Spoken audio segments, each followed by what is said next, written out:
Syllabus हमारा हो गया, अब हमें क्या कवर अप करना है? अब हमें देखनी है भाई book list for the examination. ठीक, मैंने जो आप लोगों के लिए बुक लिस्ट बनाई है वो कोशिश करी है मैंने कि मैंने बहुत शॉर्ट बुक लिस्ट बनाऊं, ज़्यादा बड़ी बुक लिस्ट ना बनाऊं, और उस बुक लिस्ट के अंदर से आपका 100% काम हो जाएगा अगर आप उसको फॉलो करोगे। कुछ चीज़ें आपको इंटरनेट से देखनी पड़ेंगी, वो भी मैं आपको अभी बता दूंगा। ठीक, कि आपको किन किन बुक लिस्ट का ध्यान रखना है when you are going for EPFO, EOAO and APFC examination. ठीक, चलिए शुरू कर। सिलेबस तो अभी हम लोगों ने देख लिया था, उसी सिलेबस के हिसाब से मैंने आप लोगों के लिए कुछ बुक लिस्ट क्रिएट करी। ठीक, चलो बुक लिस्ट के अंदर सबसे पहले जनरल इंग्लिश के अंदर अगर हम लोग बात करें तो रेनन मार्टिन की बुक, और एक जनरल इंग्लिश की बुक आती है, वैसे आप किसी की भी ले सकते हो, but general English by S C Gupta is very good.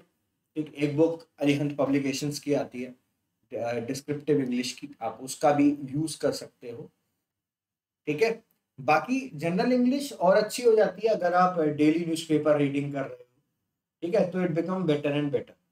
रेनन Martin से और जनरल इंग्लिश में एस सी गुप्ता से आपका इंग्लिश वाला तो पोर्शन पूरा कवर अप हो जाएगा जितना आपको जरूरत है।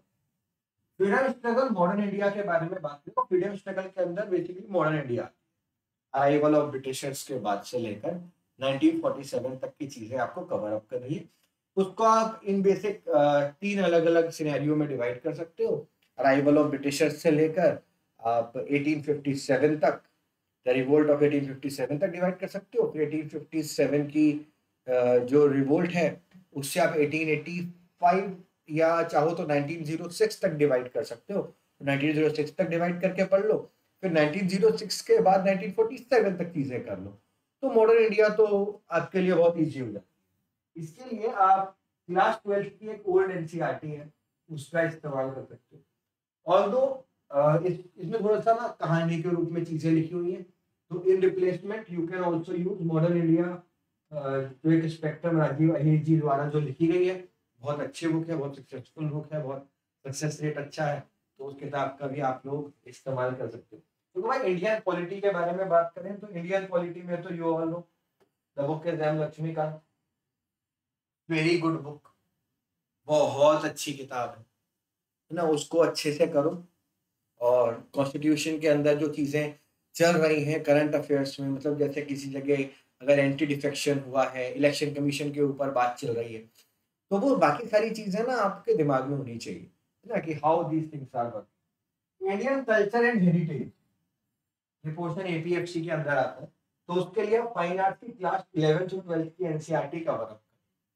ठीक, बहुत सारे लोग आपको इसके अंदर नितिन सिंघानिया जी की किताब भी सजेस्ट करेंगे, so if you want to read it you can read it. मैं एक चीज कहता हूँ, कोई भी कोचिंग के जो नोट्स हैं, मटेरियल है, दे आर मोर शॉर्टर। ठीक, चीजें सबने मैक्सिमम कवर करी ही हैं, तो आप फाइन आर्ट्स की किताब के साथ उनको लिंक कर सकते हो। तो ये आपके ऊपर है कि आप कौन सी बुक का इस्तेमाल कर रहे हो। इंडियन इकोनॉमी के लिए आप बेसिक मटेरियल कवर कर सकते हो कहीं से भी। ठीक, जहां चाहो वहां से कवर अप कर लो, it's one up to do. तो प्रेजेंट कंटेक्स्ट के लिए आपको करंट अफेयर्स करना है इकोनॉमिक पॉइंट ऑफ व्यू से, तो इसके लिए बुक लिस्ट के बारे में बात करें तो आप कोई भी कोचिंग मटेरियल यूज कर सकते हैं। करंट अफेयर्स की मैगजीन्स का इस्तेमाल कर सकते हैं। एक उन मैगजीन से जो इकोनॉमी वाला जो पोर्शन है उसके ऊपर अपना हाईलाइट रखो डेली। अगर आप करंट अफेयर्स कवर कर रहे हो फ्रॉम द हिंदू और इंडियन एक्सप्रेस, तो वहां से आपका ये काम हो जाएगा। ठीक, उसको बस क्या कहते हैं ना, रेगुलरली करना है। ठीक, अब एक और सवाल इसमें आता है कि सर इसमें करंट अफेयर करना कितना है? तो इस एग्जामिनेशन के अंदर वी कैन एक्सपेक्ट ना कि लगभग 1.5 साल का पुराना जो करंट अफेयर है ना वो आपको कवर अप करना है। मतलब अभी मैं डेट डिस्कस करूंगा ना इसके बारे में कि एग्जाम का डेट क्या होगी, उससे लगभग 1.5 साल पहले का आपको करंट अफेयर आपको पता होना चाहिए। ठीक, जनरल साइंस के लिए भाई एनसीईआरटी आर मस्ट, क्लास 6 से क्लास 10 तक की एनसीईआरटी करो। इसके अलावा करंट अफेयर्स इसके जरूर कर लेना जिसके अंदर nanotech, biotech, defence, space, artificial intelligence, machine learning, ये वाली सारी चीजें आपकी कवर अप हो जाएगी। जनरल मेंटल एबिलिटी के लिए आर एस अग्रवाल की किताब का इस्तेमाल कर सकते हैं। वैसे जनरल मेंटल एबिलिटी और क्वांट के लिए simply you can take any course, you can watch any lecture जो कि इम्पोर्टेंट है। आप देख लो कि भाई क्या क्या, जैसे प्रॉफिट एंड लॉस और आपके पाइप एंड सिस्टम, रेशियो और permutation, combination, compound interest, simple interest. तो एक ऐसे लिस्ट बना लो, उस लिस्ट के हिसाब से पढ़ना स्टार्ट कर दो। आर एस अग्रवाल की जो किताब है वो बहुत अच्छी है, सिंप्लीफाइड मैनर में समझाया हुआ है, आपका उससे काम हो जाए। ठीक है, तो ये यू कैन डू इट। इसके साथ साथ industrial relation and labour laws के लिए आपको कुछ बेयर एक्ट्स को कवर अप करना है। You need to cover some bare act, you need to cover some bare act.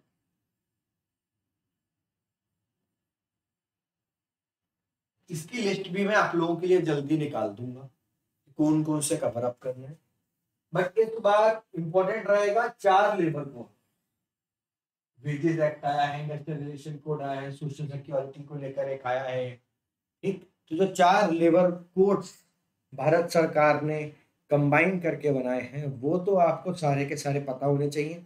मैंने अनअकैडमी के कोर्स के अंदर वो 4 लेबर कोड्स को एक्सटेंसिवली बेयर एक्ट के थ्रू एक एक लाइन से आप लोगों को एक्सप्लेन कर दिया है, जिससे कि अगर वहां से कोई भी सवाल बनता है तो यू कैन सॉल्व इट। बाकी इसके अंदर जो पुराने जितने भी कोड्स हैं जो कि लेबर रिलेटेड हैं, चाहे वो वेज रिलेटेड हो, सोशल सिक्योरिटी रिलेटेड हो, विमेन रिलेटेड हो, ठीक है, वर्क रिलेटेड हो, एम्प्लॉय रिलेटेड हो, वो आपको सारे के सारे साथ में करने पड़ेंगे, वो आपको पता होने चाहिए। इसके अलावा सोशल सिक्योरिटी इन इंडिया के लिए आपको 5 ईयर प्लान कवर करने हैं गवर्नमेंट ऑफ इंडिया के, और सारी स्कीम्स कवर अप करनी है जो सोशल सिक्योरिटी से रिलेटेड है। जैसे एग्जांपल जननी सुरक्षा योजना हो, है ना, वो इंपॉर्टेंट है। आयुष्मान भारत है अभी, वो इंपॉर्टेंट है। किसानों के लिए कुछ सोशल सिक्योरिटी की स्कीम्स है। तो ये आपको सब चीजें पढ़ना है। ठीक, आजकल आत्मनिर्भर भारत के अंदर काफी सारी स्कीम्स चल रही है। ठीक है, प्रधानमंत्री किसान सुरक्षा योजना चल रही है। तो ऐसी जितने भी योजनाएं हैं, स्कीम्स हैं, वो आपको कवर अप करना है। वैसे पता है सोशल सिक्योरिटी इन इंडिया के लिए you can also watch out for योजना मैगजीन, वेरी इंपॉर्टेंट। इसके लिए ministry of social justice and empowerment की आप वेबसाइट को भी खोज सकते हो, यहाँ पे आपको काफी सारी चीजें मिल जाएगी। तो जनरल अकाउंटिंग प्रिंसिपल्स के लिए काफी सारी वेबसाइट्स ने ऑलरेडी इसके लिए चीजें डाल दी हैं, बट उन चीजों से अच्छा है कि आप एनसीईआरटी क्लास 11th और क्लास 12th की आप एनसीईआरटी कवर अप कर लो, आपका काम हो जाए।